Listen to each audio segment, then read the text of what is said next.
Class 12th history 2.2 16 महाजनपदों में प्रथम मगध, राजा, किसान और नगर, टाउन्स, ट्रेडर्स एंड किंग्स। और हमारा आज का इंपॉर्टेंट टॉपिक है Magadh and the powerful Mahajanapada among the 16 Mahajanapada. चलिए इस टॉपिक को बच्चों शुरू करते हैं। बच्चों जैसे कि आप लोग जानते हैं कि हमारे पास प्राचीन काल में या लगभग 600 ईसा पूर्व में एंशियंट पीरियड में वहाँ पर एग्जिस्ट कर रहे थे 16 महाजनपदास। कितने महाजनपदास थे? 16 महाजनपदास या 16 महाजनपद थे। तो ये जो 16 महाजनपदों के बारे में हम पढ़ रहे हैं, ये क्या थे महाजनपद? आप ये समझ सकते हैं कि प्राचीन भारत में ये एक प्रकार से वो राज्य थे और जिन पे राजाओं का मुख्य रूप से शासन चलता था, और वो बड़े बड़े राज्य थे और इन बड़े बड़े राज्यों को ही हम महाजनपद कहते हैं। और इनसे छोटे छोटे और कई राज्य थे जिनको हम जनपद कहते हैं। 16 महाजनपदों में आप अभी तक पढ़ चुके हैं किस प्रकार से हमारे पास महत्वपूर्ण महाजनपदों के नाम इस तरीके से हैं, जैसे मगध हो गया, कुरु, पांचाल, कौशल, अंग, मत्स्य, अस्मक, काम्बोज। इस तरह से लगभग आपको 16 महाजनपद मिलेंगे। लेकिन यहाँ पर लिखा है 16 महाजनपदों में प्रथम मगध। यानी जैसे आपकी क्लास में जो कई बच्चे होते हैं, 30 स्टूडेंट्स एक सेक्शन में होते हैं, उनमें सबसे फर्स्ट किसी का रोल नंबर होता है या कोई क्लास में फर्स्ट पोजीशन लेके आता है तो क्या होता है, उसे हम फर्स्ट कहते हैं। इसी तरह से इन 16 महाजनपदों में जिसकी कैपिटल यहाँ पर थी, जो आज का बिहार का जो पटना शहर है, तो इस पटना को पुराने ज़माने में कहते थे पाटलिपुत्र। तो इस मगध महाजनपद की कैपिटल थी वो पटना, जो आज का है वही पाटलिपुत्र था, वो कैपिटल थी। और ये मगध का जो महाजनपद है इस प्रकार से बहुत बड़े एरिया पर, इंडिया के नॉर्थ इंडिया का स्पेशली बहुत बड़े पार्ट पर ये फैला हुआ था। तो ये जो मगध महाजनपद था इसको कहा गया 16 महाजनपदों में प्रथम। अब प्रथम क्यों कहा गया है?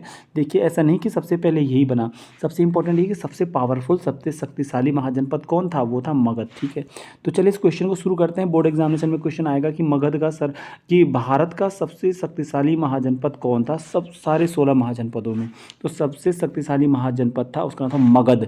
और मगध का आज का नाम अगर आप टेक्निकली लिखना चाहेंगे तो बिहार को ही आप मगध मान सकते हैं, लेकिन ये वो बिहार होगा जिसमें कि पहले आज का जो झारखंड भी शामिल होना चाहिए। चलिए शुरू करते हैं इस टॉपिक को। 6वीं से 4वीं शताब्दी ईसा पूर्व में मगध, जो कि आधुनिक बिहार है, सबसे शक्तिशाली महाजनपद बन गया था। ध्यान दीजिएगा, सबसे शक्तिशाली महाजनपद 6वीं से 4वीं शताब्दी ईसा पूर्व में कौन सा था? वो था आपका मगध। क्या नाम है उसका? मगध। और इसकी कैपिटल थी पाटलिपुत्र। ठीक है, आधुनिक इतिहासकार इसके कई कारण बताते हैं। अब यहाँ पर समस्या ये आती है कि मगध के शक्तिशाली होने के कारण, जो कि आप समझ सकते हैं कि ये इंडिया का अगर मैप है तो महाजनपद तो कुल 16 हैं, जो कि अस्मक साउथ इंडिया में है, काम्बोज इधर आपके कश्मीर के बगल में हो गया, मत्स्य राजस्थान वाले हिस्से में हो गया, कुरु, पांचाल, कौशल, अवंती मध्य प्रदेश वाले हिस्से में हो गया।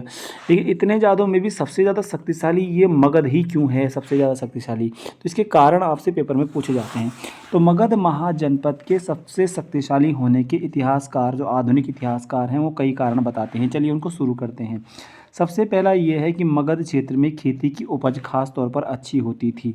ध्यान दीजिएगा, मगध में खेती की उपज बहुत अच्छी। अब खेती की उपज अच्छी होती है मतलब कि यहाँ पर उपजाऊ मैदान था, गंगा, यमुना आदि नदियों का, जो एक उपजाऊ मैदान का निर्माण करते थे। उपजाऊ मैदान का मतलब ये होता है कि नदियों के किनारे जो है एक प्लेन एरिया अवेलेबल होता है जहाँ पर उपजाऊपन होता है, फर्टिलिटी होती है, और जहाँ पर सिंचाई के लिए भी अच्छी सुविधा होती है, जिससे कि फसलें पर्याप्त मात्रा में उगाई जा सकती हैं। तो आप लोग जानते हैं कि इस तरह से जब खेती की उपज बहुत अच्छी होगी तो सरप्लस प्रोडक्शन जो है, खाने की कई कमी नहीं होगी। गेहूँ, चावल मुख्य रूप से बहुत ज़्यादा उगाया जाएगा, जिससे कि सैनिकों के लिए, प्रजा के लिए खूब अनाज होगा, जिससे कि उनको मदद मिलेगी अपना डेवलपमेंट करने में, सरप्लस प्रोडक्शन भी हो पाएगा।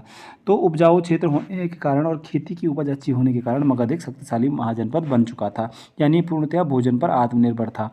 दूसरी बात, क्योंकि प्लेन एरिया है ना, आपको पहले उपजाऊ क्षेत्र चाहिए। जिस देश में अगर मुख्य रूप से अनाज नहीं होगा, जिस क्षेत्र में अनाज उपलब्ध पर्याप्त रूप से नहीं होगा, तो सबसे पहले अनाज की ही प्रबंध करेगा। तो अनाज के मामले में कम से कम यहाँ आत्मनिर्भर था। दूसरी बात कि लोहे की खदानें आधुनिक झारखंड में भी आसानी से उपलब्ध थी, जिससे उपकरण और हथियार बनाना सरल होता था। ध्यान दीजिएगा, लोहे की खदानें यानी यूज़ ऑफ आयरन, उनकी युद्ध में विजय का प्रमुख कारण ये भी था कि उनके पास पर्याप्त मात्रा में लोहे की खदान, आयरन और माइंस उनके पास अवेलेबल थे। और मुख्य रूप से जो आज का झारखंड जो कि बिहार से ही अलग हुआ है अभी ये नया राज्य सन 2000 में, तो ये झारखंड भी पहले बिहार का हिस्सा था। ठीक है, तो चूँकि आपको पता है कि आज भी झारखंड में आयरन और माइंस हैं, कोल भी वहाँ पर है, वहाँ पर जमशेदपुर में जो है एक फैक्ट्री भी टाटा की, तो ईजिली वहाँ पर जो है आयरन अवेलेबल था। अब लोहा क्यों इंपॉर्टेंट है बच्चों? 600 ईसा पूर्व के अंदर जो है मुख्य रूप से लोहे का प्रयोग बहुत ज़्यादा बढ़ रहा था। Use of iron was increasing and the use of iron was increasing in the daily life, in the utensils, उपकरणों में भी लोहे का प्रयोग हो रहा था, जैसे बर्तन बनाना, खाना बनाने के लिए कढ़ाई बनाना आदि चीज़ों में और औजार बनाना आदि में। और हथियार बनाना भी सरल होता था लोहे से, क्योंकि आपको पता है सबसे पहले ह्यूमन्स ने जो इन्वेंशन किया था वो कॉपर का किया था। सबसे पहले मानव जाति ने सबसे पहले तांबा नामक धातु का प्रयोग किया था, लेकिन तांबे में वो क्वालिटी नहीं होती है, अगर उससे वेपन बहुत अच्छा बनाया जाए तो उससे उतना अच्छा वेपन बनता नहीं था। और जो लोहा था वो बहुत मजबूत धातु था, सस्ता भी था, जिससे हथियार बनाना सरल होता था। तो लोहे की खदानों से क्या हुआ कि अब वो तलवार, भाले, ढाल आदि बना सकते थे, और बहुत बड़ी संख्या में लोहा उपलब्ध भी था, क्योंकि अन्य महाजनपदों में पर्याप्त मात्रा में आयरन ओर था नहीं। आप आज भी देख लीजिए, बहुत बड़ी संख्या में आपको राजस्थान या यूपी या आपको मध्य प्रदेश में बहुत ज़्यादा आयरन ओर नहीं मिलेगा, लेकिन झारखंड में आज भी आयरन ओर है। तो लोहा जिसके पास होगा वो मजबूती से तलवार, ढाल, भाले इत्यादि बना पाएगा, और वो जो है उपकरण भी बना पाएगा। तो उसका डेवलपमेंट भी उसी तरीके से होगा। जैसे आज समझ लीजिए यूरेनियम की जो इंपॉर्टेंस दुनिया में, आज आप समझ सकते हैं जिस देश के पास यूरेनियम का ज़्यादा भंडार है वो एटॉमिक एनर्जी को प्रोड्यूस कर सकता है, और एटम बम बनाने की ज़्यादा उसके चांसेस हैं और बनाते भी हैं। तो यूरेनियम जिस प्रकार से रोल प्ले कर रहा है वर्ल्ड पॉलिटिक्स में, जैसे एटम बम है, उसी तरह उसमें से लोहा जो है बहुत बड़ा एक रोल प्ले कर रहा है। तो लोहा आसानी से उपलब्ध था। लोहा मतलब है लोहे की खदानें वहाँ पर झारखंड में उपलब्ध थी, दूसरा कारण हो गया। ठीक है, अब उससे क्या होगा, हथियार बना सकते हैं, तो युद्ध में जीत सकते हैं। जिसके बाद लोहा होगा वो इजीली सारे सैनिकों को लोहा का हथियार बना करके देगा, और लड़ेंगे तो दुश्मन के पास उतने अच्छे हथियार नहीं होंगे।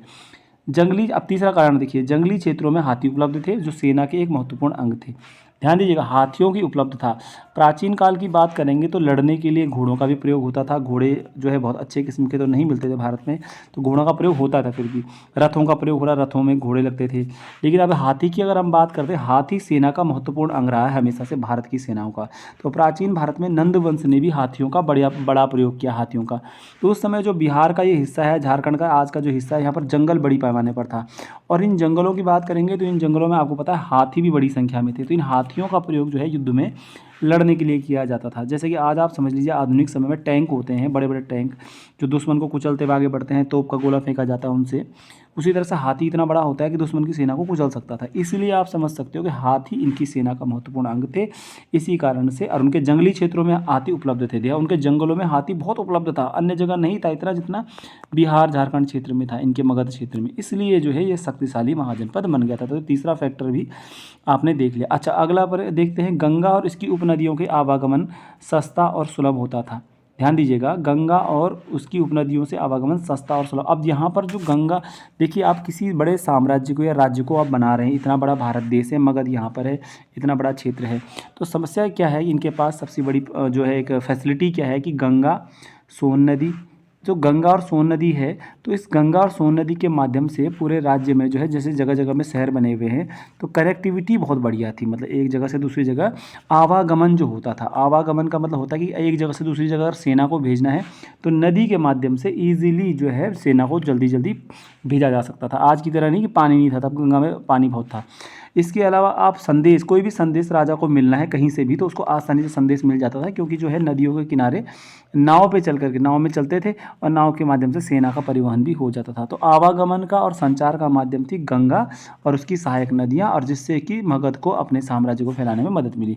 जैसे कि आज भारत में जो है पूरे भारत को एकजुट किया गया है, किस कारण से, क्योंकि हमारे पास जो है संचार की अच्छी व्यवस्था है। हमारे पास टेलीफोन है, ईमेल है, फ़ोन है, हेलीकॉप्टर है, हमारे पास पानी के जहाज, हमारे पास गाड़ियाँ हैं। तो तुरंत कहीं भी विद्रोह होता है तो तुरंत संचार व्यवस्था को मेंटेन किया जा सकता है। लेकिन ये कहाँ से करेंगे, सड़कें अगर अच्छी नहीं भी होंगी तो इनके पास संचार के लिए कम से कम नदी मार्ग हैं जो उस कुशल अवस्था में काम कर रहे हैं। अब एक अंतिम जो है एक महत्वपूर्ण कारण यहाँ पर भी है कि आरंभिक जैन और बौद्ध लेखकों ने मगध की महत्ता का कारण विभिन्न शासकों की नीतियों को बताया है।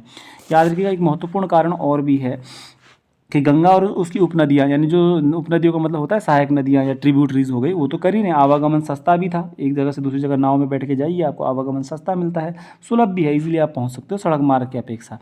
लेकिन आरंभिक जैन और बौद्ध ग्रंथ बताते हैं कि कई शासक ऐसे भी थे जिनकी नीतियों के कारण ही मगध शक्तिशाली महाजनपद बन पाया।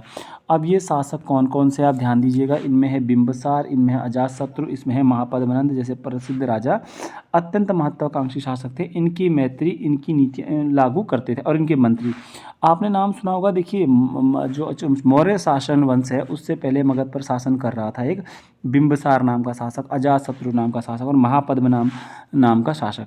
तो ये एक पूरी तरह से आप मान सकते हो हर्यक डायनेस्टी, हर्यक वंश था पूरा, और हर्यक वंश के अंदर बिंबिसार, अजातशत्रु आते थे। और महापद्मनंद जो था ये अपने आप में नंद वंश का शासक था। किसका शासक था? नंद वंश का शासक कौन था? महापद्मनंद बोलते थे। तो ये जो शासक थे बिंबिसार, अजातशत्रु और महापद्मनंद, ये बहुत वीर शासक थे और इनके मंत्री जो थे वो भी बहुत ज़्यादा महान मंत्री थे। जैसे महापद्मनंद का एक मंत्री था, उसका नाम था मुद्रा राक्षस बताया जाता है। तो ये सारे बहुत सारे मंत्री इनके थे। तो ये सारे प्रसिद्ध राजा थे, शक्तिशाली थे और महत्वाकांक्षी थे, यानी हमेशा ही अपना क्षेत्रफल को फैलाने का कार्य करने का कोशिश करते रहते थे। यानी अगर मगध अगर इतने क्षेत्रफल में है तो बिंदुसार कोशिश करेगा कि अवंती के राजा को भी मैं हरा दूँ, काशी यहाँ पर महाजनपद उसके राजा को भी मैं हरा दूँ, और महापद्मनंद सोचेगा मैं उड़ीसा के राजा को हरा दूँ। तो इस तरह से उनका क्षेत्रफल फैलता जाएगा मगध का। अगल बगल के महाजनपदों को हराने की कोशिश बिंबिसार, अजातशत्रु और ये जो है महापद्मनंद करते रहेंगे। अजातशत्रु ने तो विशेष तौर पर कहते हैं कि यहाँ पर मल्ल गणराज्य, विभिन्न गणराज्यों को ये हराते थे और अगल बगल के क्षेत्र पर कब्जा करते थे। एग्जाम्पल के तौर पर सिकंदर महान क्यों कहा जाता है? क्योंकि अगल बगल के क्षेत्रों पर उसने कब्जा किया, उनको जीतने की कोशिश करी। ये हो गया।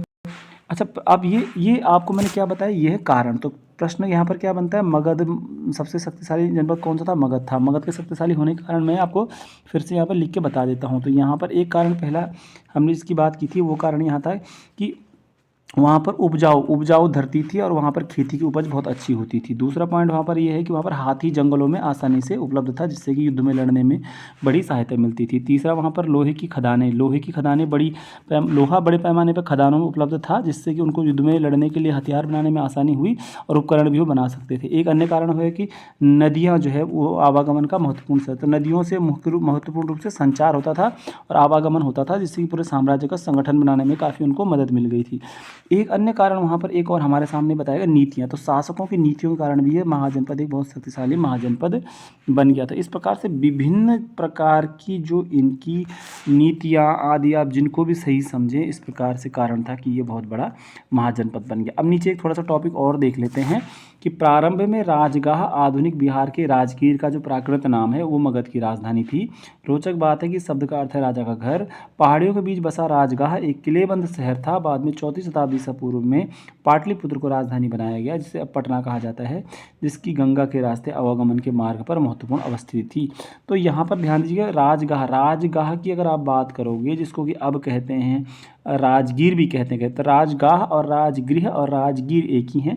प्राकृत एक भाषा है जो प्राचीन समय में बोली जाती थी। तो प्राकृत में नाम है राजगीर और राजगाह को भी मान लीजिए। मगध की राजधानी प्रारंभ में राजगाह थी, ठीक है। और राजगाह का मतलब होता है राजा का घर। यह राजगाह एक किलेबंद शहर हुआ करता था, यानी किले नुमा घर था। ये पूरा यहाँ पर स्ट्रक्चर आपको मैं अभी दिखाऊंगा। 4वीं शताब्दी ईसा पूर्व में पाटलिपुत्र को राजधानी बनाया गया। जो पटना शहर आज का है उसका पुराना नाम था पाटलिपुत्र, और पाटलिपुत्र ही मगध की सबसे प्रसिद्ध और सबसे राजधानी रही अंतिम समय तक, ठीक है, जो अब पटना भी है। और गंगा के रास्ते आवागमन के मार्ग पर महत्व, तो पटना जो है गंगा, सोन आदि नदियों के संगम पर बताया जाता है और जिस पर आक्रमण करना आसान नहीं था और इस संचार के आवागमन के मार्ग पर स्थित था। तो ये है राजगाह। इसका यहाँ पर किला आप देख सकते हैं, उसके अवशेष राजगाह के किले के अवशेष आपको दिखते हैं, इसको राजा का घर बताया गया है। तो ये वीडियो आपको कैसा लगा मुझे कमेंट करके जरूर बताइएगा। मैंने आपको सबसे महत्वपूर्ण महाजनपद 16 महाजनपदों में प्रथम मगध बता दिया है। उम्मीद है वीडियो आपको पसंद आएगा। मेरे चैनल को सब्सक्राइब जरूर करिएगा और आगे की वीडियो के लिए कमेंट भी करिएगा किस तरह की वीडियो आपको चाहिए। Thank you very much.